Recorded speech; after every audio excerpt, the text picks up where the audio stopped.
Hablemos entonces de la cuarta sola. Se le llama sola porque los reformadores dicen que solo se necesita eso y nada más. Sin ningún agregado, sin ningún complemento. Solo eso, nada más. Solo escritura, que fue lo que vimos. Solo Cristo, nada más que Cristo. Y sola fe. Nada más que la fe es lo que se necesita. Y hoy día hablaremos de algo que es suficiente y que no necesita nada más. Solo gracia. Por eso se le llaman solas. Bien, dije también que el mes de octubre es el mes de la Reforma. Y estamos hablando de estas 5 solas. Dije el jueves pasado que estas frases, sola fe, sola gracia, solo Cristo, solo a Dios la gloria, sola escritura, no la inventaron los reformadores. Hermanos, esa frase de llamarle solas la inventaron después las personas que estudiaron la teología de los reformadores. Y ellos le colocaron ese nombre, sola fe, sola. Ellos pusieron así, pero no lo pusieron los reformadores. Pero sí los reformadores tenían algo muy claro, que sola fe, solo Cristo, sola gracia, sola escritura y solo a Dios la gloria. Eso sí que ellos lo tenían muy claro. Los estudiosos de la Reforma vieron que estos 5 énfasis estaban contenidos en la doctrina de los reformadores y eran un resumen de las creencias teológicas básicas de la Reforma. Por eso es que ellos le pusieron así, queridos hermanos. En ese entonces, estos 5 postulados teológicos entraban en contraposición con la doctrina católica. Sí, por eso fue que los excomulgaron.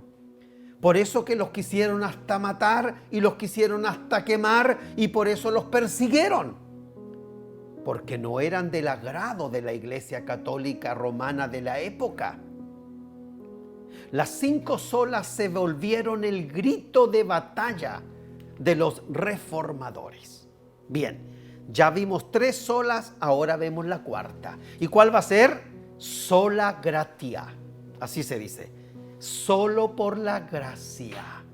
Eso es lo que vamos a ver en el día de hoy, queridos hermanos. Bien, hay un reformador llamado Erasmo de Rotterdam, que en el año 1524 él escribió un libro bien importante en esa época. Y ese libro se llamaba De Libero Arbitrio Diatribe Sive Colatio. Ese es su nombre en latín. Así se llamaba ese libro. Y Martín Lutero lo leyó. Llegó a sus manos. Y Martín Lutero, cuando leyó ese libro, se dio cuenta que el tema central de ese libro era una pregunta.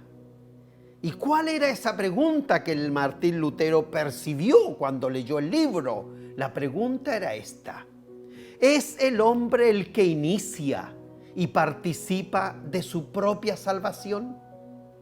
La voy a repetir. ¿Es el hombre el que inicia, el ser humano? ¿Es él el que inicia y participa de su propia salvación? Había una pregunta más. ¿O es Dios y no el hombre? ¿O es Dios el que inicia y completa la salvación del hombre? Entonces la pregunta ¿es el hombre el que inicia? ¿O es Dios el que inicia la salvación del hombre? Para que toda la obra de la salvación sea atribuida a la gracia de Dios solamente y no al hombre. Esa pregunta estaba planteada en el libro de Erasmo de Rotterdam. Bien, después que Martín Lutero leyó ese libro y entendió que el tema central era la pregunta si la iniciativa de la salvación partía del hombre o partía de Dios, Martín Lutero escribió un libro también para responder a esa pregunta. ¿Y cómo se llamó el libro que Martín Lutero escribió? la esclavitud de la voluntad. ¿Y qué es lo que Martín Lutero decía en ese libro? En ese libro Martín Lutero no niega que el hombre tome decisiones libres, pero él dice que ese libre albedrío que el hombre tiene está atado a la maldad hasta que el hombre obtenga un corazón nuevo. El hombre es libre, pero atado a la maldad. Eso es lo que Martín Lutero va a escribir como una respuesta a la pregunta del libro de Erasmo de Rotterdam. Si era el hombre el que iniciaba el camino de salvación o era Dios el que lo iniciaba. Solamente dirá Martín Lutero en su libro que cuando el hombre nace de nuevo, puede hacer decisiones para bien por el Espíritu Santo. Hasta antes, el hombre es esclavo de la maldad. No puede hacer nada bueno el que es esclavo de la maldad. No puede venir nada bueno de alguien que es esclavo del pecado y de la maldad. Bien, frente a este libro que seguramente Erasmo de Rotterdam leyó también, él escribió de regreso a Lutero y le dice: solo tú has visto el verdadero asunto de lo que divide a los protestantes de los católicos. Tú te diste cuenta, le dice Erasmo de Rotterdam a Lutero, tú pudiste percibir en mi libro que eso es lo que divide a los protestantes de los católicos, el asunto del libre albedrío y de la libre gracia de Dios. Martín Lutero lo había percibido muy bien.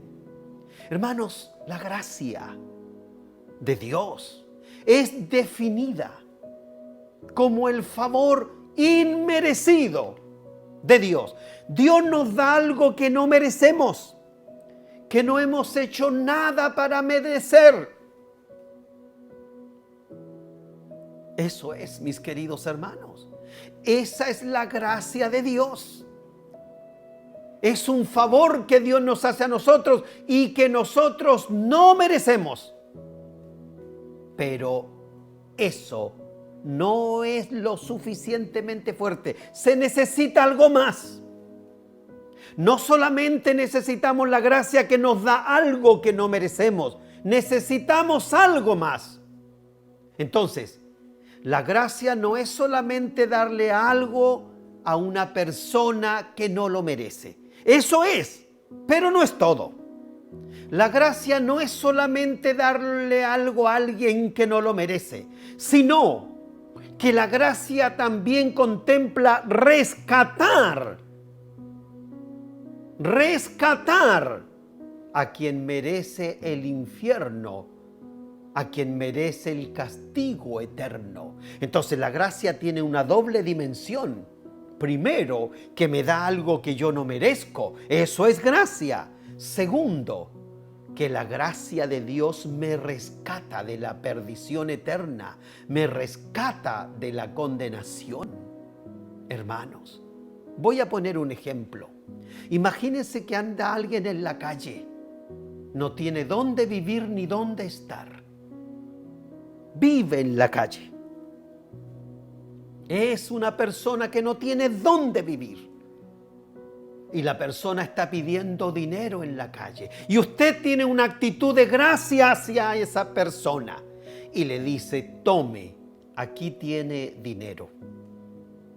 Usted le da algo que la persona no merece porque no le ha hecho ningún trabajo a usted. Y usted no le debe nada. Pero usted le da dinero a esa persona.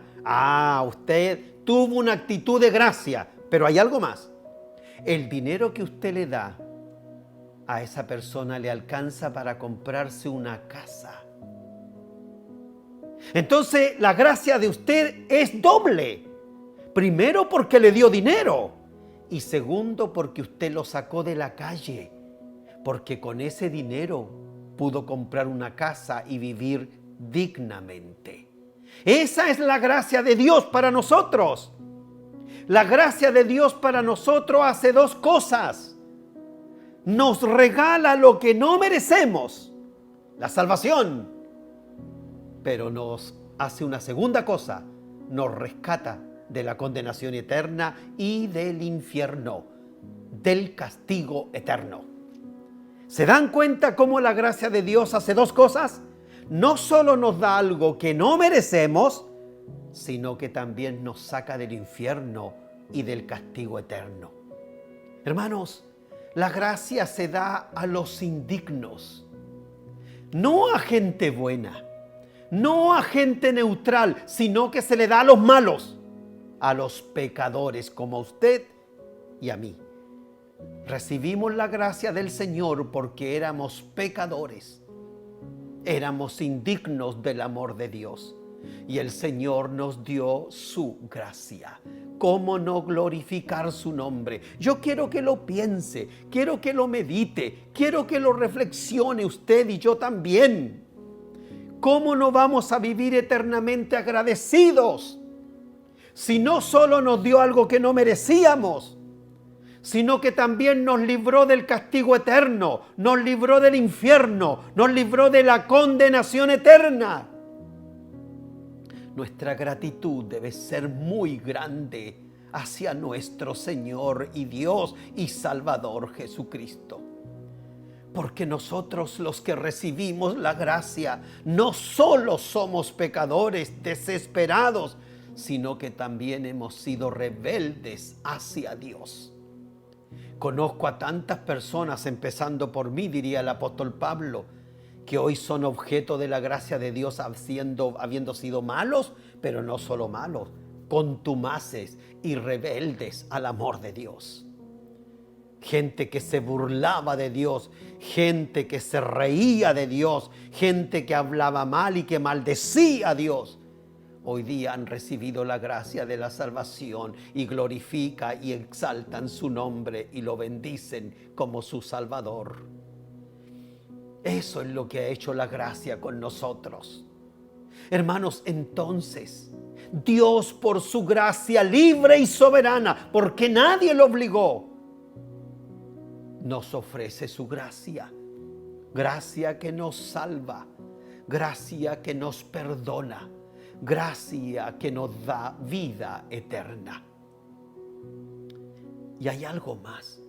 Dios está determinado a transformar nuestras vidas y hacer de nuestra vida imágenes de su Hijo Jesucristo. Que seamos a imagen de su Hijo Jesucristo, dice 2 Corintios 3:18. Que seamos transformados a la imagen de su Hijo Jesucristo, para que vivamos para su gloria para siempre. Hermanos, pero tremenda gracia que el Señor nos ha dado. Gloria a Dios. Tremenda misericordia ha hecho Dios con nosotros. Nosotros que no merecíamos nada. Él nos lo dio por su libre voluntad y soberana determinación. Pero no solo me da algo, sino que también me toma, me rescata, me saca del infierno y de la condenación eterna. Según el apóstol Pablo, la gracia nos llamó. La gracia nos regenera. La gracia nos justifica. La gracia nos santifica.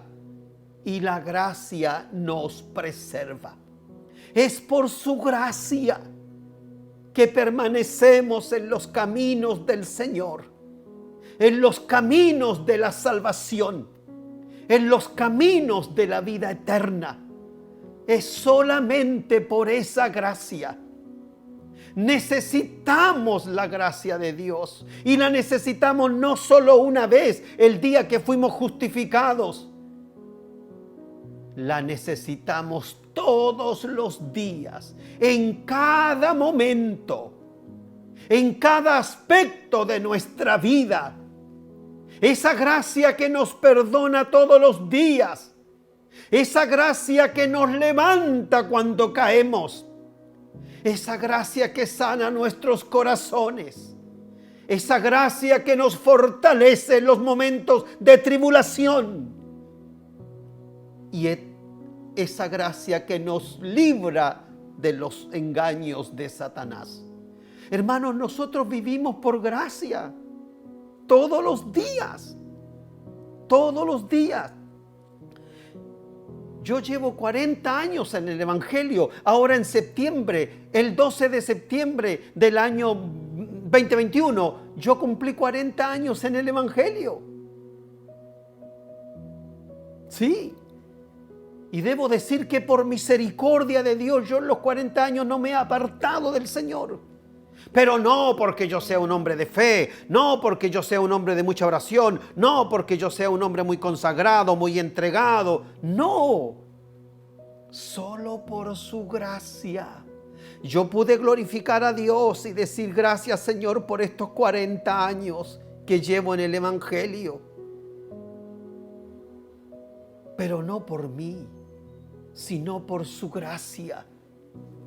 Porque su gracia me ha sostenido, su gracia me ha mantenido, su gracia me ha librado, su gracia me ha guardado. Es solo por su gracia. De esta gracia hablaban los reformadores. De esta gracia estamos hablando hoy. Solo por la gracia de Dios podemos tener una relación salvífica con Él. Y solo por esa misma gracia de Dios podemos permanecer en esa relación salvífica. Tenemos una relación con nuestro Padre.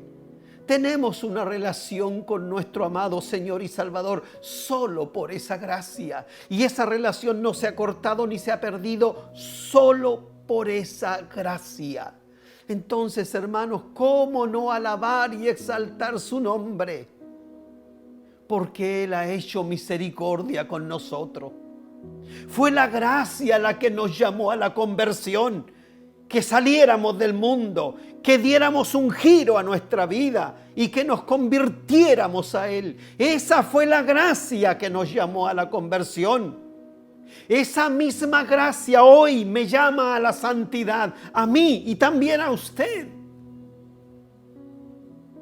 Esa misma gracia nos llama al servicio. Esa misma gracia nos llama a servir como el Señor quiere que sirvamos. Entonces, ¿qué podemos decir nosotros? Solamente la gracia soberana de Dios ha sido y será nuestra salvación. Solamente esa gracia. Gracia soberana. Esa gracia quebrantó nuestro orgullo para que llegáramos a los pies de Cristo. Esa gracia fue la que quebrantó nuestro orgullo. Esa gracia nos avergonzó para que nosotros pudiéramos llegar a su presencia. Fuimos humillados por esa gracia para reconocer nuestra humilde y pobre condición, para que seamos objetos de su salvación. Queridos hermanos, todo lo hizo la gracia de Dios para que nos viéramos a nosotros como realmente éramos. Y por esa gracia queremos aportar a nuestra salvación, obrar para nuestra salvación, pero Dios nos dice no, no es necesario, porque solo la gracia es suficiente. Tú no tienes que aportar nada para ser salvo. Ahora sí que yo debo servirle. Ahora sí que por esa gracia que ya me salvó, yo tengo que comprometerme y entregarme al servicio de Dios. No me puedo quedar con los brazos cruzados. Yo no tengo que aportar nada para ser salvo, pero ahora que ya soy salvo, tengo que dar testimonio de que el Señor vive en mí y que mi vida tiene que cambiar. Mi vida tiene que ser transformada. Entonces la pregunta que tenemos que hacernos ustedes y yo: ¿has sido salvo solo por la gracia de Dios? Esa pregunta nos hace el Señor. ¿Puedes cantar tú también, como John Newton, sublime gracia del Señor que a un infeliz salvó? Fui ciego, me hizo ver, perdido y Él me halló. ¿Puedes decir eso tú? ¿Puedo decir eso yo? ¿Fue solo la gracia la que nos trajo y nos llamó? ¿Es solo la gracia la que nos sostiene hasta hoy? Alabado sea el nombre del Señor Jesucristo. Bendecido y exaltado sea el amor de Dios el Padre, que por misericordia nos recogió y nos trajo a sus caminos. Y hoy gozamos de su amor y de su misericordia. Gloria.